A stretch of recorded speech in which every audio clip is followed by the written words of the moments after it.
ગુજરાતી બાળ વાર્તાઓ.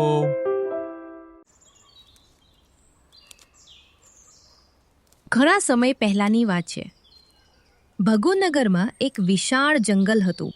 એ જંગલમાં ઘણા પ્રાણી અને પંખીઓ રહેતા હતા. પરંતુ એ જંગલમાં શેરરાજ નામનો એક દુષ્ટ સિંહ ત્યાં રાજ કરતો હતો. તે એટલો દુષ્ટ હતો કે તે પોતાની ભૂખ સંતોષવા માટે કોઈ પણનો શિકાર કરતો. જ્યાં સુધી તે કોઈ પણ પ્રાણીને મળતો તેને મારી ન નાખે ત્યાં સુધી તે શાંત થતો ન હતો. એટલા માટે જંગલના બધા પ્રાણીઓ ડરમાં ચોરી છુપીથી રહેતા હતા. પરંતુ અનફોર્ચ્યુનેટલી કોઈક પ્રાણી તેની સામે આવી જાય તો તરત જ શેરરાજ તેને મારી નાખતો અને પોતાનો શિકાર બનાવતો. દિવસો આમ જ પસાર થતા ગયા. થોડા મહિના વીતી ગયા. એક દિવસ શેરરાજ અચાનક બીમાર પડી ગયો. તેની હાલત ખૂબ જ સિરિયસ હતી. તે સરખી રીતે ઊભો પણ રહી શકતો ન હતો. હવે શિકાર માટે દોડવું તો દૂરની વાત, તેનામાં સરખી રીતે ચાલવાની પણ શક્તિ નહોતી. એવામાં શેરરાજ મૂંઝાઈ ગયો કે તેને હવે શું કરવું. હવે મારું શું થશે? મેં 4 દિવસથી કંઈ ખાધું નથી. જો મને ખોરાક નહીં મળે તો હું મરી જઈશ. ના, હું મરવા માંગતો નથી. મારે કંઈક વિચારવું પડશે. મારે શિકાર કરવો જ પડશે, ગમે તે હોય. મારે શું કરવું? ભૂખથી હું વીક થઈ ગયો છું. મારે કંઈક કરવું જ પડશે. આ સાથે શેરરાજ વિચારવા લાગ્યો. પછી તેને એક આઈડિયા આવ્યો. હા, નાઇસ આઈડિયા આવ્યો. હું મારી સારવારના બહાને ડૉક્ટરને મારી ગુફામાં બોલાવું અને જ્યારે તે મારી સારવાર કરવા ગુફાની અંદર આવશે ત્યારે હું તેને પકડી લઈશ. આટલું કહીને શેરરાજે એ પોતાના સૈનિકોને બોલાવ્યા. સૈનિકો, જલ્દી આવો. જાઓ અને જઈને ડૉક્ટરને લઈ આવો. હું ખૂબ બીમાર છું. સૈનિકો શેરરાજ માટે ડૉક્ટરને બોલાવવા જાય છે.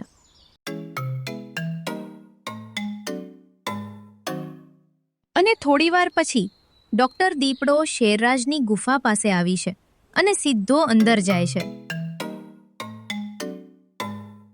અંદર ગયા પછી દીપડો શેરરાજને કહે છે, મહારાજ શેરરાજ, તમે આટલા બધા બીમાર કેવી રીતે પડ્યા? તમારું બોડી તો બહુ જ વીક થઈ ગયું છે. તમે તો ઊભા પણ નથી થઈ શકતા. I don't know. ડૉક્ટર દીપડા, પ્લીઝ મને ચેક કરો અને કહો કે મને શું થયું છે. ઓકે, હું હમણાં જ ચેક કરું છું. તમે ફક્ત આરામથી સૂઈ જાઓ. સિંહ ગુફામાં શાંતિથી સૂઈ જાય છે.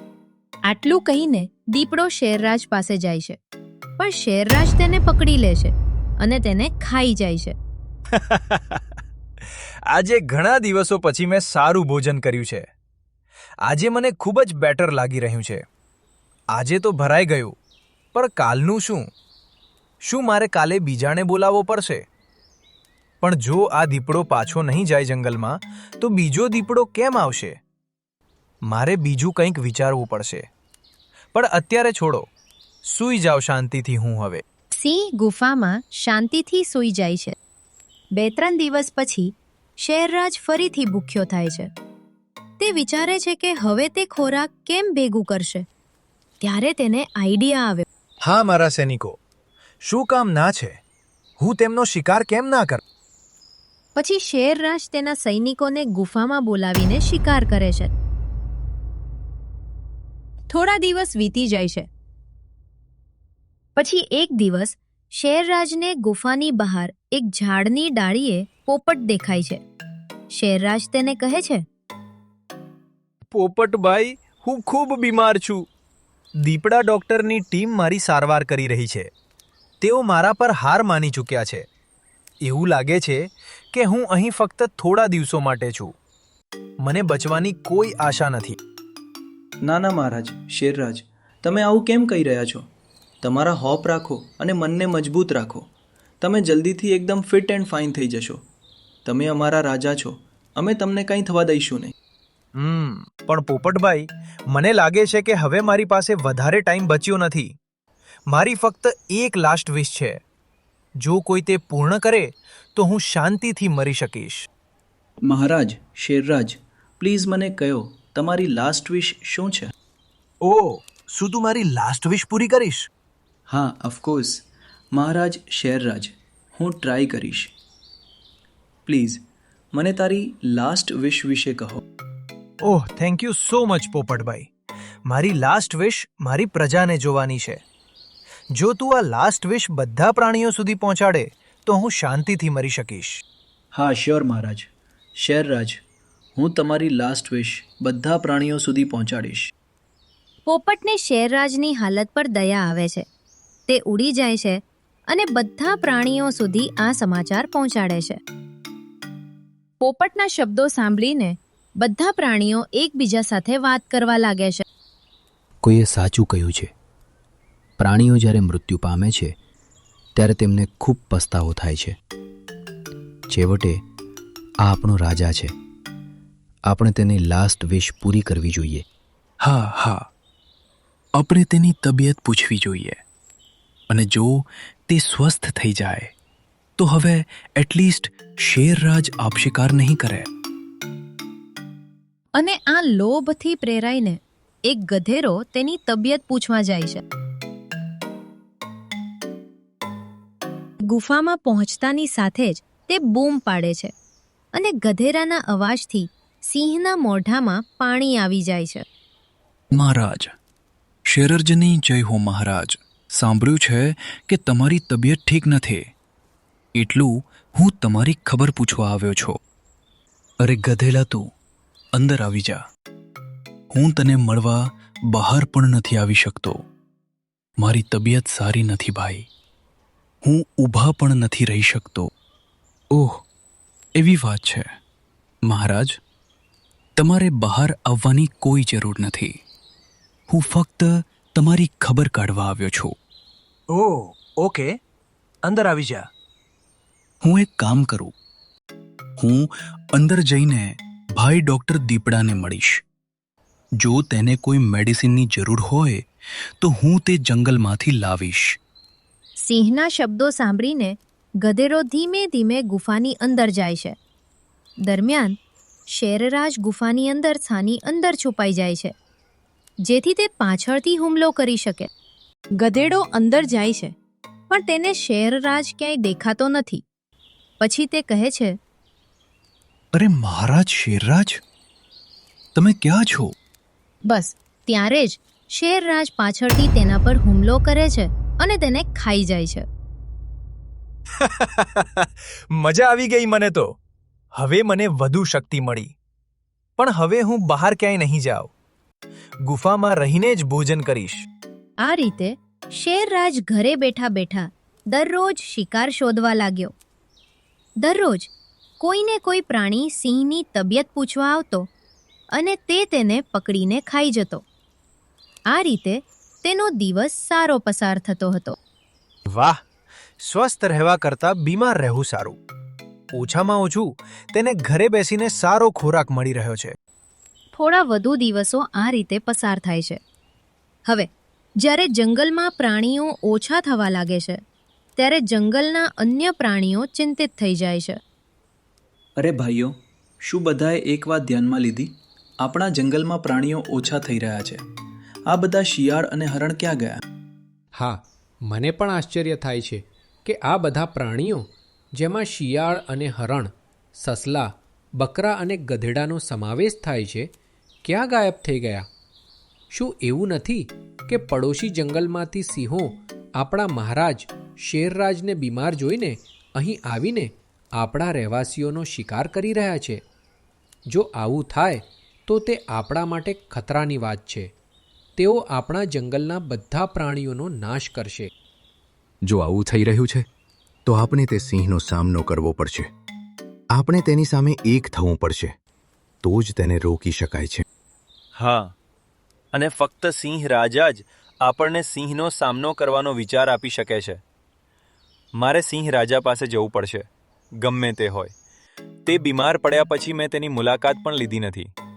હું તેના સ્વાસ્થ્ય વિશે પૂછવા જઈશ, અને હું આ બહાનું વાપરીને બીજા જંગલમાંથી તે સિંહનો સામનો કેવી રીતે કરવો તે પૂછીશ.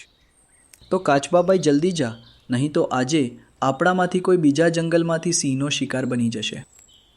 પછી કાચબો શેરરાજ પાસે તેની તબિયત પૂછવાના બહાને જાય છે, પરંતુ જ્યારે તે ત્યાં પહોંચે છે ત્યારે તેને કંઈક અજુગતું લાગવા લાગે છે અને ગુફામાં જવાને બદલે તે ગુફાની સામે અટકી જાય છે અને શેરરાજને બોલાવવા લાગે છે. મહારાજ, તમે અંદર છો? અરે વાહ, આજે કાચબો મારી ખબર પૂછવા આવ્યો છે. શું જંગલમાં પ્રાણીઓની અછત થઈ ગઈ છે? કંઈ નહીં, આજે કાચબાથી જ કામ ચલાવી લઈશ. હું ખૂબ બીમાર છું કાચબાભાઈ. હું પણ ખૂબ જ નબળો છું. હું બરાબર સ્વસ્થ થઈ શકતો નથી. કેમ મહારાજ, તમારી તબિયત એટલી બધી ખરાબ છે? હવે હું તને શું કહું કાચબાભાઈ? દીપડા ડૉક્ટરની આખી ટીમ મારી સારવાર કરી રહી છે. ઘણા પ્રાણીઓ મારી પાસે આવ્યા, મારી તબિયત પૂછી. ફક્ત તું જ ના આવ્યો. મિત્ર, મને તારી ખૂબ યાદ આવી. અંદર આવ. મને ખબર નથી કે હું ક્યારે મરી જઈશ.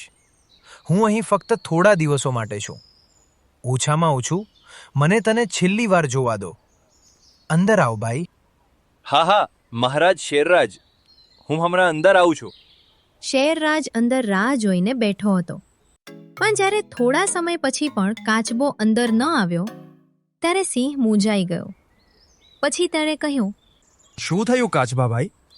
તું અંદર કેમ નથી આવતો? અંદર આવ. હું તને એક વાર જોવા માંગુ છું ભાઈ. મહારાજ શેરરાજ, શું તમને લાગે છે કે હું મૂર્ખ છું? હું તમારી ખબર પૂછવા આવું અને તમે મને શિકાર કરી લ્યો? શું હું સાચું કહું છું કાચબાભાઈ? હું ખૂબ બીમાર છું. હું બરાબર ઊભો પણ રહી શકતો નથી. અંદર આવીને જુઓ મારી કેવી હાલત છે. પ્લીઝ અંદર આવ. કાચબો અંદર ગયો નહીં. તે ત્યાં જ ઊભો રહ્યો. પછી તેને કહ્યું, ગુફાની બહાર ઘણા પ્રાણીઓના પગના નાન છે જે અંદર જાય છે પણ બહાર આવતા નથી. આનો અર્થ એ છે કે તેઓ બિલકુલ બહાર આવી શક્યા નહીં. તમે ચતુરાઈથી તેમનો શિકાર કર્યો.